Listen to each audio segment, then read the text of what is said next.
Para historias y relatos vamos a leer de José Pablo Feynman, Aníbal Torres y su bandoneón regresan de la muerte.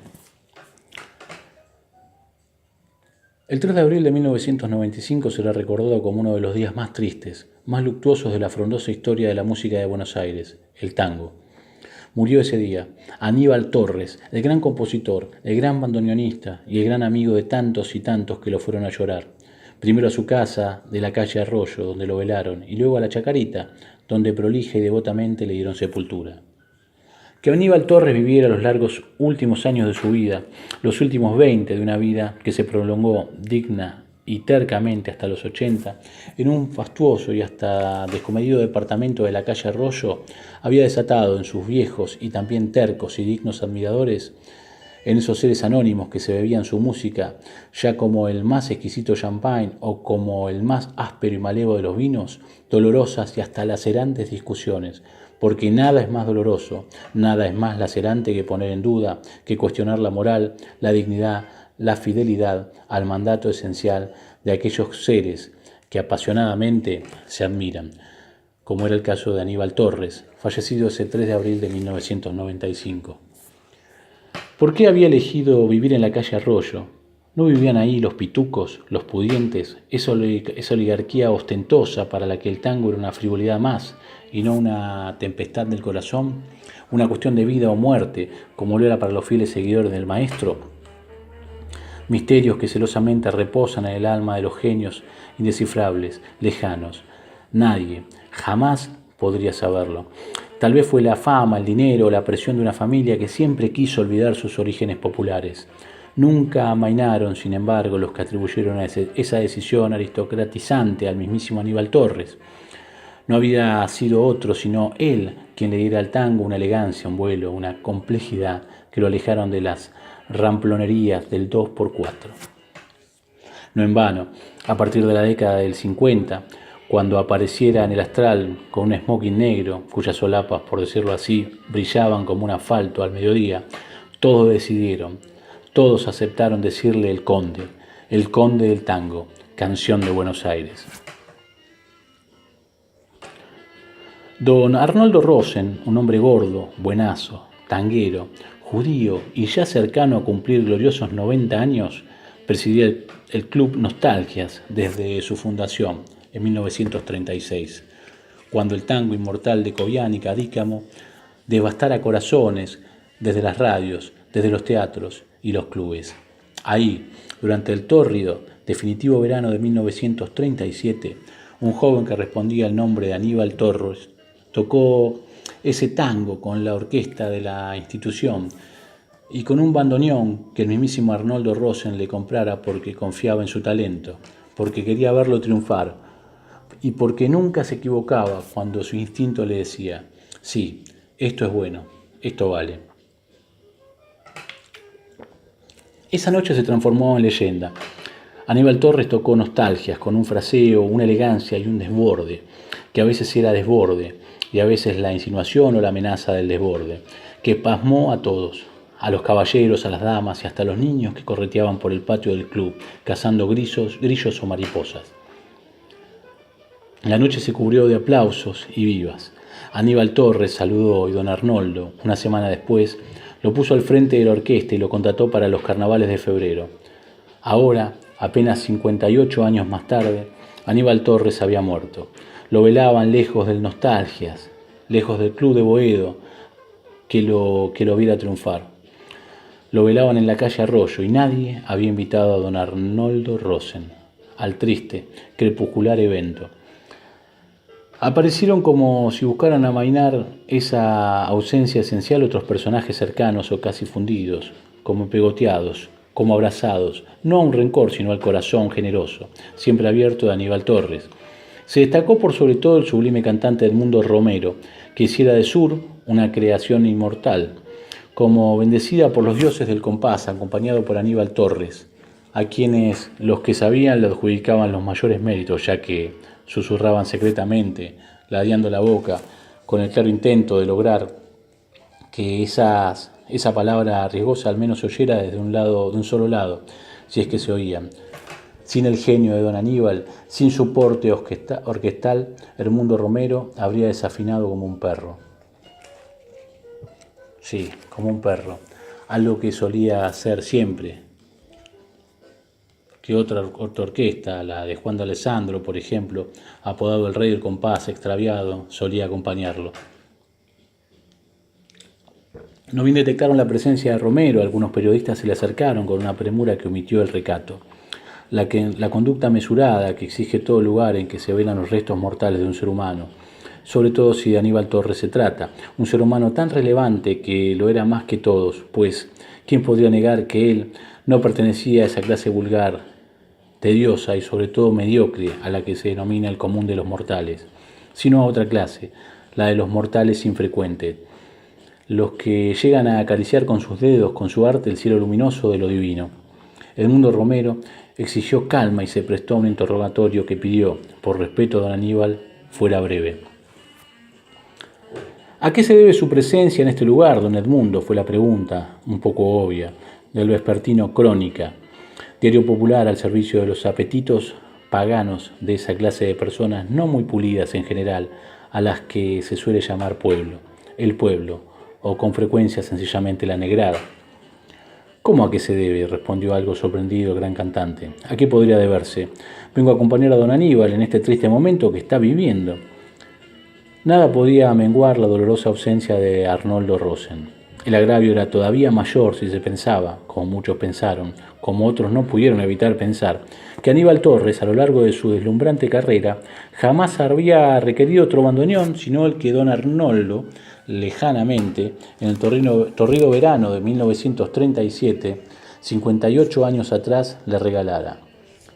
¿Por qué semejante agravio? ¿Hasta tal extremo quería la familia ocultar los orígenes humildes del maestro? Obstinado, de puro guapo, como quien dice, don Arnoldo Rosen fue al velatorio. No era gente lo que aquí faltaba, había políticos, escritores, bailarines, coreógrafos, músicos y actores y actrices de los buenos y de los otros, que son, según se sabe, pensó Rosen, mayoría. Tampoco faltaba Aníbal Torres. Estaba en un negro y destellante ataúd en el imponente centro del salón, pálido, con las manos sobre el pecho y con su smoking, cuyas solapas brillaban, también ahí, en el ahogo del ataúd, como solían brillar, es decir, como un asfalto al mediodía. Don Arnoldo Rosen permaneció tieso junto al ataúd. No se persignó porque, claro, era judío, y no es de judíos andar persignándose, pero ningún rostro, ni de la viuda, exhibió más dolor que el suyo. Permaneció así largamente, entremetido con su dolor, vuelto hacia adentro, buscando en sus recuerdos los mejores momentos que había compartido con el finado y también algunos de los peores para compensar. De pronto una mano se depositó sobre su hombro, sacándolo de ese ensimismamiento triste, de ese ejercicio memorioso en el que estaba. Era José Pedro Feldman, un escritor que andaba por la cincuentena, había cultivado la amistad de Aníbal Torres y hasta había escrito unos sonetos para exaltar su arte, logrando así, según algunos maledicentes, denigrarlo con elogios, huecos y reflexiones oscuras e incomprensibles, tal vez hegelianas.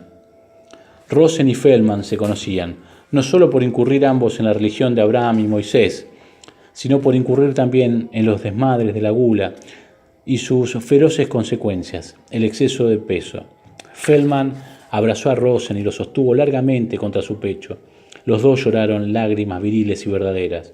Feldman luego le dijo que había sugerido a la familia, y que la familia había aceptado, sepultar a Torres con su bandoneón, tal como en Hollywood se había hecho con un querido y desdichado actor a quien habían depositado en el féretro del final con la capa del personaje que lo hiciera famoso en la pantalla.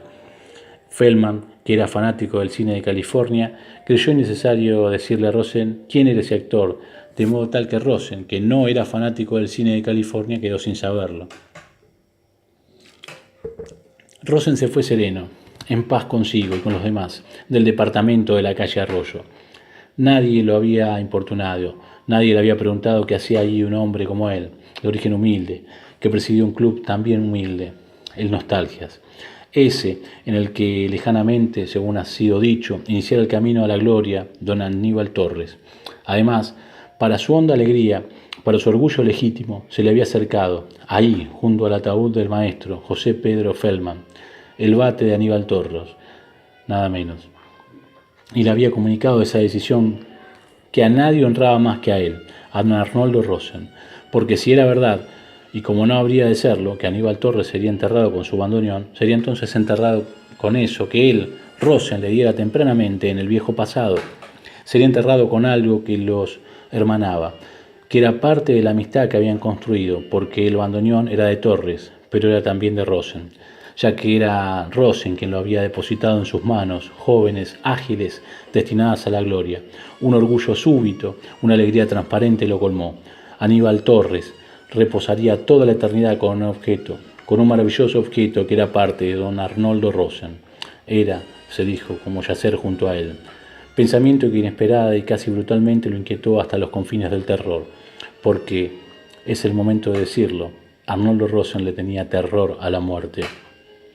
Un territorio en el que, sospechaba, no había tangos, amigos, vino abundante, ni bereniques. De este modo, cuando cruzó la entrada de nostalgia, cuando regresó a su hábitat cotidiano, ya no estaba sereno ni en paz consigo ni con los demás. Tenía miedo. Maldita idea la de Feldman, maldita idea la de ese bate presumido, que no había hecho otra cosa en su vida sino injuriar al maestro con sonetos efímeros, decididamente imbéciles. ¿Qué demonios tenía que ver Aníbal Torres con un actor de Hollywood? Hacia el atardecer lo enterraron. Arnoldo Rosen acudió solo para verificar si era cierta la versión que Feldman le diera, que a Torres lo sepultaban con el bandoneón. Si era cierta. Luego de depositar el féretro, colocaron sobre este un paño verde y sobre el paño el bandoneón del maestro, envuelto en una tela bordó, que a Rosen se le antojó de pésimo gusto, prostibularia. Luego Feldman, quien parecía obstinado en adueñarse de todas las situaciones, recitó un soneto fúnebre, que a Rosen también se le antojó de pésimo gusto, aunque no prostibulario. Y los sepultureros echaron algunas paladas de tierras. Rosen se fue sin saludar a nadie, sobre todo a Feldman. Tomó un taxi, encendió un cigarrillo, no sin antes consultar al chofer si podía hacerlo, y se consagró a pulir 2 o 3 gigantescas ideas que lo asediaban. No podía alejar de sí el terror que le producía imaginar bajo tierra el bandoneón del maestro y su bandoneón, porque era suyo, porque él se lo había dado, y si era suyo era, sin más, él. Era él quien estaba allí, bajo tierra, muerto. Era él quien debía salir de esa tumba. Era él quien debía sacar de ahí ese bandoneón, o quien debía impartir esa orden a quien pudiera hacerlo, o a quienes, ya que uno solo difícil. Había también otra cuestión. ¿Cómo aceptar que el glorioso bandoneón de Torres quedara bajo tierra solo por la estúpida sugerencia de un estúpido bate injurioso, mediocre, excedido de peso? Enterrar ese bandoneón era escamotearlo al conocimiento, a la veneración, a la sana curiosidad de quienes habitan aún este mundo y querrán ver y tocar el instrumento en que Torres hizo su música. Así, exultante, don Arnoldo Rosen tomó una decisión sin retorno definitiva. Había que despojar de la tumba al bandoneón de Aníbal Torres. Había que traerlo al Nostalgias y exhibirlo al público, a los admiradores del maestro, a quienes desearan mirarlo y a quienes, luego de pagar una razonable y no excesivo sobreprecio, quisieran tocarlo. No por otro motivo hizo llamar a Perico López y a Rolo Galván. Les dijo: vayan a la chacarita, lleven 2 palas, abran la tumba de Aníbal Torres y tráiganme el bandoneón. Perico López y Rolo Galván eran jóvenes. Perico tendría 24 y Rolo 26 o 27, no más. Perico jugaba de centro en el equipo de básquet del club y Rolo era músico de la pequeña orquesta. Bandoneonista, por decirlo todo. Tenía veneración por Aníbal Torres. Habían llorado su muerte, no bien se enteraron de ella y ahora, ahí frente a don Arnoldo Rosen, sintieron que esa orden, ese mandato que el presidente de Nostalgia les encargaba era un mandato celestial, que si por algo habían llegado alguna vez a este mundo era sencillamente para llevarlo a cabo. Tal vez esto suene exagerado, pero Perico y Rolo eran jóvenes, y ser joven es pertenecer al universo de la exageración. De aquí que Arnoldo Rosen, que no desconocía esa verdad, los eligiera para tan extraña tarea, para cuyo refuerzo, como garantía de su realización impecable, añadió: La realización de esta tarea ha de ser perfecta, dijo. Supérense, vayan más allá de ustedes mismos, sean infalibles, implacables. Hay 100 pesos para cada uno. Perico y Rolo se hicieron de 2 palas, las cargaron en un pequeño, muy pequeño y destartalado camión y partieron a marcha lenta hacia el cementerio. Como músico que era, Rolo hizo algunos comentarios acerca de la maravillosa aventura que los aguardaba, tener entre sus manos el bandoneón de Aníbal Torres, el instrumento con que el maestro había tocado sus tangos, o los había compuesto Perico, mesurado o quizás temeroso. Se permitió mencionar algunos inconvenientes que los guardias del cementerio los descubrieran. Por ejemplo, Rolo Galván hizo un gesto desdeñoso.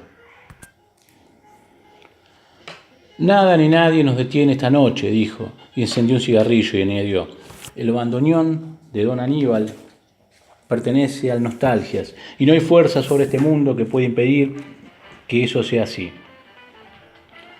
Llegaron al cementerio, descendieron del camioncito, se vinieron de las palas y caminaron hasta la entrada. No había nadie. Es increíble, dijo Perico López. Siempre hay vigilancia aquí. No esta noche, dijo Rolo Galván. Los dioses de la música nos protegen.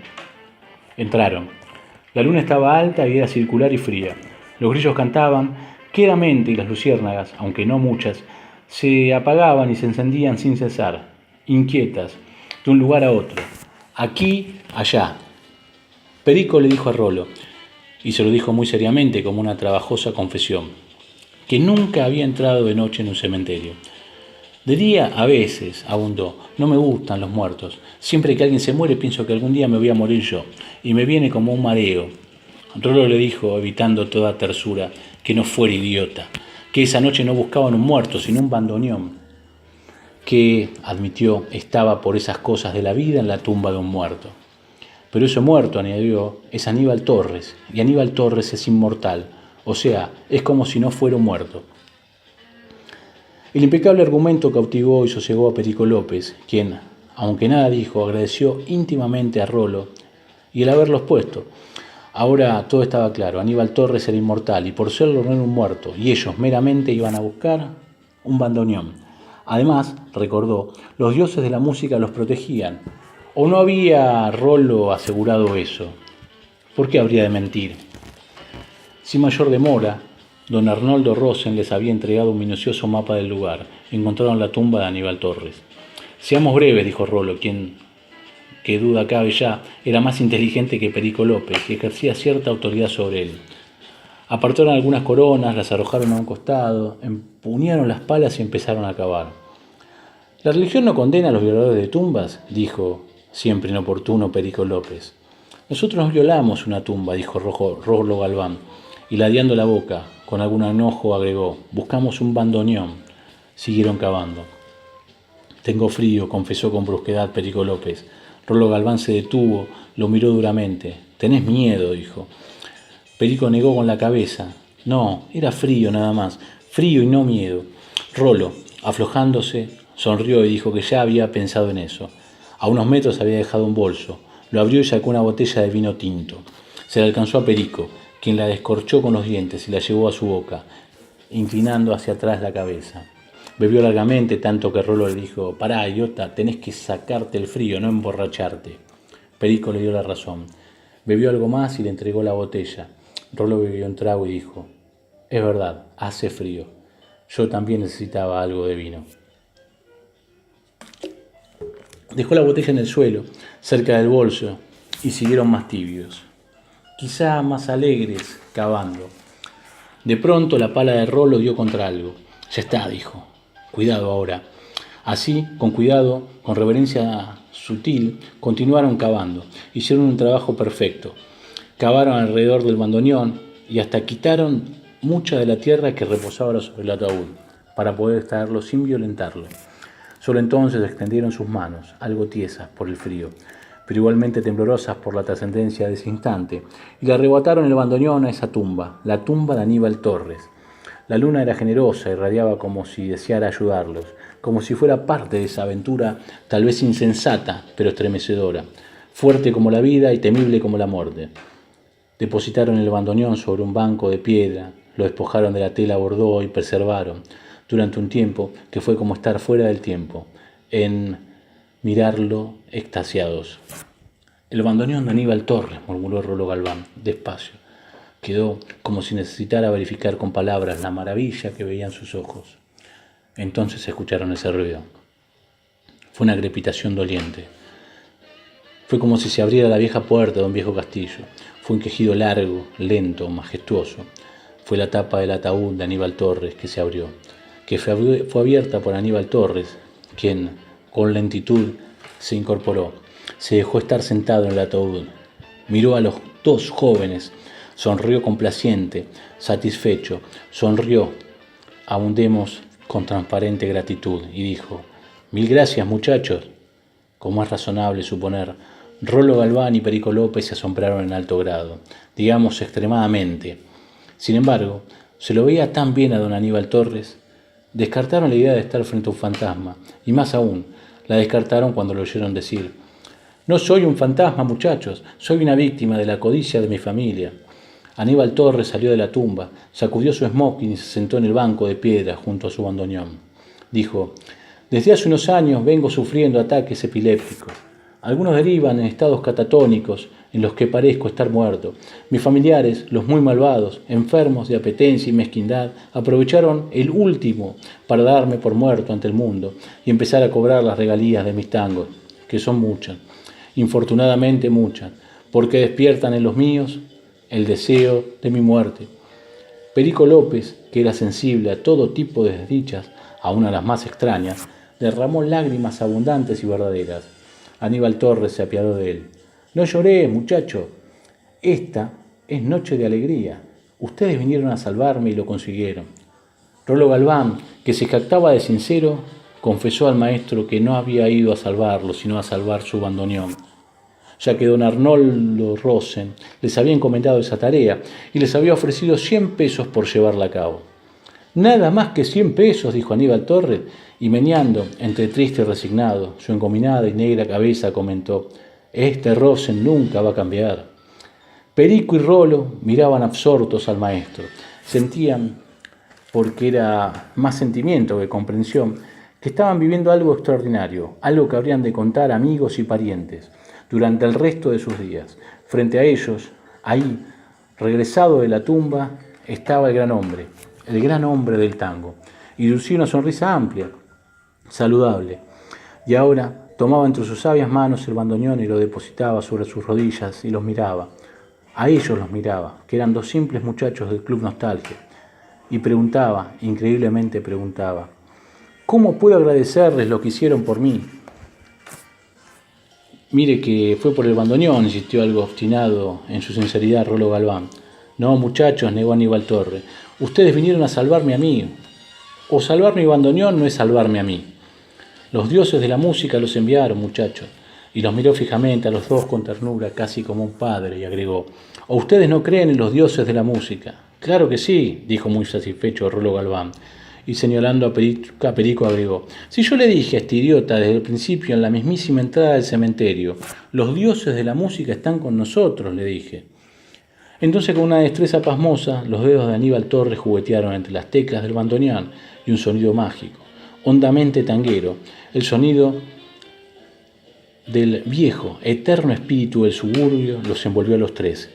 Y la luna estaba alta y era circular y fría, y don Aníbal Torres otra vez dijo: «¿Cómo puedo agradecerles lo que hicieron por mí?».